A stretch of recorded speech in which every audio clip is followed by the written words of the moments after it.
आप लोग इमाम हुसैन रज़ी अल्लाह अन्हु के बारे में हर साल सुनते हैं कि नहीं? इमाम हसन के बारे में भी कभी सुना है आपने? हाँ या नहीं बोले, जोर से बोलिए। इमाम हसन के बारे कभी सुना कि उनकी शहादत कैसी हुई? सुनना चाहते हैं? एक बार दूर दे पाक पढ़ लीजिए। अल्लाहुम्मा सल्ली अला सय्यिदना शफीअना हबीबना नबियना मौलाना मुहम्मदिन बारिक वसल्लिम सल्लु अलैहि सलातु वस्सलाम अलैका या रसूलल्लाह सल्लल्लाहु अलैहि वसल्लम। मैं पहले आपको कुछ बातें बता देना चाहता हूँ कि बनु उमैया एक खानदान है और बनु हाशिम एक खानदान। एक अब्दे मनाफ के घर में दो जुड़वा बच्चे पैदा हुए। एक का नाम हाशिम, एक का नाम उमैया, और दोनों की पीठ आपस में सटे हुए थे। पीठ आपस में सटे हुए थे दोनों जुड़वा बच्चों के। तलवार से दोनों को अलग किया गया और अल्लाह का करम यह रहा कि दोनों के दोनों जिंदा रह गए, वो भी इंतकाल नहीं किए। एक बच्चे का नाम क्या था? उमैया। एक बच्चे का नाम क्या था? हाशिम। हाशिम के औलाद में अब्दुल मुत्तलिब हुए, हैते अब्दुल्ला हुए, हुजूर अकरम नूरे मुजस्सम सल्लल्लाहु अलैहि वसल्लम हुए, यानी अल्लाह के रसूल हाशिमी घराने से हुए, हाशिम के औलाद में से। और यजीद उमैया खानदान से हुए, उमैया खानदान से यजीद हुआ। और दोनों की लड़ाई उसी वक्त से चली आ रही है। क्यों? इसलिए कि हर ओहदा, हर पावर हाशिमी घराने में रहा। चाहे वो काबा शरीफ के चाबी रखने का मामला हो, चाहे वो काबा शरीफ के मुतवल्ली होने का मामला हो, चाहे वो कबीले का सरदार होने का मामला हो, जो भी मामला हो, हाशिमी घराना सबसे आगे रहा। बनु उमैया की झोली में कुछ नहीं आया, तो बनु उमैया के लोग अंदर ही अंदर हसद और जलन कर रहे थे। हजरत अमीर मुआविया रज़ी अल्लाह अन्हु के बाद यजीद को पूरा मौका मिला बदला लेने का। चूंकि इमाम हसन रज़ी अल्लाह ताला अन्हु अमीर मुआविया के बाद खलीफा बनते, अमीर मुआविया के बाद खलीफा बनते, यजीद ने सोचा कि मेरे बाप के पर्दा करने के बाद खलीफा मैं बनूंगा, लेकिन अगर हसन जिंदा रहा तो मेरे रास्ते का कांटा होगा, दीवार बन जाएगा ये, और मैं खलीफा नहीं बन पाऊंगा। इमाम हसन को जहर देने का प्लान बनाया। और मैं बता दूं कि इमाम हसन को एक बार जहर नहीं दिया गया, कई बार जहर दिया गया। और जब भी जहर दिया जाता था इमाम हसन को, और जब असर होता था जिस्म में, तो इमाम हसन बारगाहे रसूल में यानी रौज़ाए रसूल में हाजिर होते थे, वहां दुआ करते थे, जहर का असर खत्म हो जाता था। सुभान अल्लाह, जहर का असर खत्म हो जाता था। इसी तरह एक मर्तबा इमाम हसन रज़ी अल्लाह ताला अन्हु ने ये प्लान बनाया कि चलो थोड़ा कहीं से घूम फिर के आया जाए, थोड़ा नई आबो हवा लिया जाए, नए वातावरण में कुछ दिन हम रहे। और चले गए रहने के लिए, वक्त गुजारने के लिए। जब वहां चले गए कुछ दिन के लिए, तो वहां यजीद ने एक ऐसे शख्स को भेजा जो अंधा होने का रोल कर रहा था, अंधा होने का रोल कर रहा था, और लाठी लेकर के चल रहा था। और उस लाठी के नीचे एक चाकू लगाया हुआ था जिसमें जहर था, जहर से बुझाया हुआ चाकू उसमें लगा हुआ था। इमाम हसन के पास वो अंधा बन करके गया लाठी लेकर के, और इमाम हसन के पांव मुबारक में वो लाठी जोर से दबाया अंधा बन के, ताकि इमाम हसन समझ ना पाए। सोचे कहाँ अंधा था, देख नहीं पाया, दबा दिया, और जोर से दबाया कि छुरा पैर में पैवस्त हो गया, पैर में पैवस्त हो गया। उसके बाद उसको पकड़ा लो, वो भाग गया, जख्म बढ़ गया इमाम हसन का। जब तबीब से इलाज कराया तो तबीब ने कहा कि ये छुरा कोई जानबूझ के आपके पांव में दबाया है, इसलिए कि इस छुरे में जहर है, आपको मारने की कोशिश की गई। इमाम हसन ने फरमाया कि वो अंधा दुनिया में भी अंधा रहेगा और आखिरत में भी अंधा रहेगा। उसके बाद इमाम हसन रज़ियल्लाहु ताला अन्हु बारगाह रसूल में फिर हाजिर हुए और फिर दुआ किए, जहर का असर खत्म हो गया।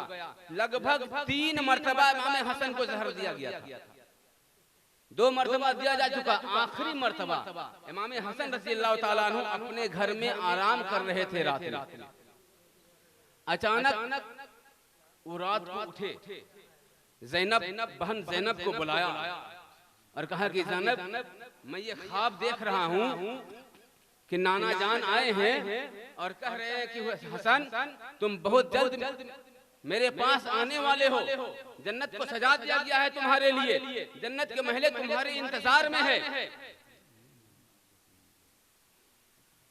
इमाम हसन रज़ियल्लाहु ताला अन्हु फरमाते हैं कि ऐसा लगता है कि अब मेरा आखिरी वक्त आ गया है, इसलिए मैंने ऐसा ख्वाब देखा है। उसके बाद इमाम हसन ने कहा कि थोड़ा पानी लाओ जो मेरे सुराही में है, मैं उसे पी लूं।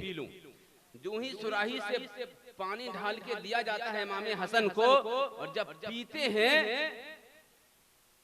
तो जहर उस पानी में मिला हुआ होता है, और जब पीते हैं तो आंत जो है, आंत वो कट कट के गिरने लगता है। कलेजे के कितने टुकड़े हो जाते हैं, कलेजे के कितने टुकड़े हो जाते हैं। उसमें ऐसा जहर दिया गया था, अलमास यानी हीरा पीस करके पाउडर बना करके, और उसको इमाम हसन की सुराही में, जिस सुराही से पानी पिया करते थे, उसमें डाला गया था ताकि ये जिंदा ना बच सके। और वही हुआ, जब इमाम हसन ने पिया तो आंत के टुकड़े निकलने लगे, कलेजे के टुकड़े निकलने लगे, और जब कुछ खिलाया जाता तो जख्म के रास्ते से बाहर आ जाता। इमाम हसन समझ गए कि अब मेरा आखिरी वक्त आ गया है। फौरन हुसैन को बुलवाया कि ज़ैनब हुसैन को बुलाओ। उसी हालत में फरमाया हुसैन को बुलाओ। इमाम हुसैन आए, जब भाई की हालत देखी तड़प गए, कहा भाईजान किसने ऐसा किया है, आपके पानी में जहर किसने मिलाया है, आप बताएं, आप जिसका नाम लेंगे मैं उसका सर तन से जुदा कर दूंगा। इमाम हसन ने कहा कि भाई अगर मेरा शक जिस पर है, अगर उसी ने जहर दिया है तो अल्लाह इंतकाम लेने वाला है, अल्लाह इंतकाम लेने वाला है। और जिस पर मेरा शक है, अगर उसने जहर नहीं दिया है तो शक की बुनियाद पर किसी से बदला नहीं लिया जा सकता है, शक की बुनियाद पर किसी से बदला नहीं लिया जा सकता है। उसके बाद इमाम हसन ने फरमाया कि भाईजान हुसैन, हदीसे मेराज बिल्कुल सही साबित हो गई। लोग वहां मौजूद थे, उन्होंने कहा कि हुजूर ये हदीसे मेराज क्या है।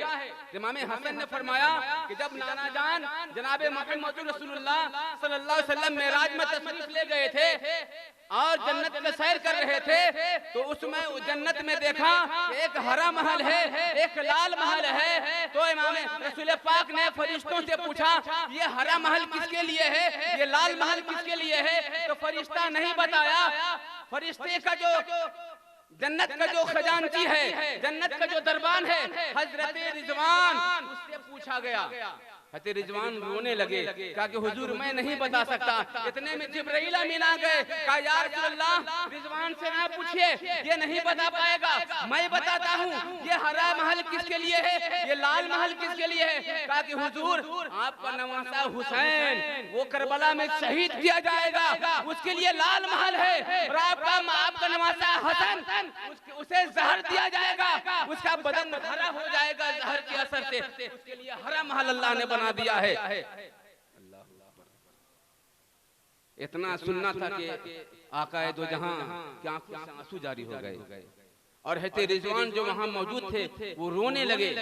तो पता ये चला कि शहादत हुसैन को याद करके रोना ये फरिश्तों का तरीका है, ये फरिश्तों का तरीका है। उसके बाद इमाम हसन फरमाते हैं कि ये बात सही साबित हो गई, हीरा जो उन्होंने जहर जो पिया था उसके असर से बदन पूरा हरा हो गया था।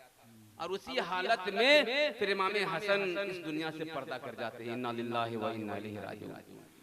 वला तक़ूलू लिमन युक़तलू फी सबिलिल्लाहि अमवात। हजरात मैं ये कहना चाहता हूँ कि यजीद सिर्फ इमाम हुसैन का कातिल नहीं है, बल्कि इमाम हसन का भी कातिल यजीद है। इसलिए कि यजीद ही ने इमाम हसन को जहर दिलवाया था। अब जहर देने वाला कौन था?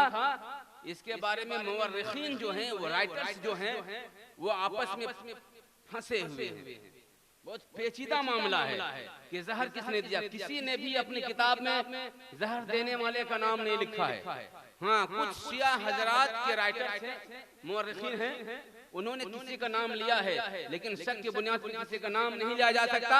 लेकिन जो आला दर्जे के मुवर्रिखीन हैं, राइटर्स हैं, किसी का नाम उन्होंने नहीं लिखा है। तो जब इमाम हसन ने किसी का नाम नहीं बताया, इमाम हुसैन ने किसी का नाम नहीं बताया कि जहर देने वाला कौन है, तो हम और आप कौन होते हैं जो बता दें कि इमाम हसन को फलां जहर दिया था, इमाम हसन को फलां जहर दिया था। इसलिए यहाँ पर खामोशी बेहतर है।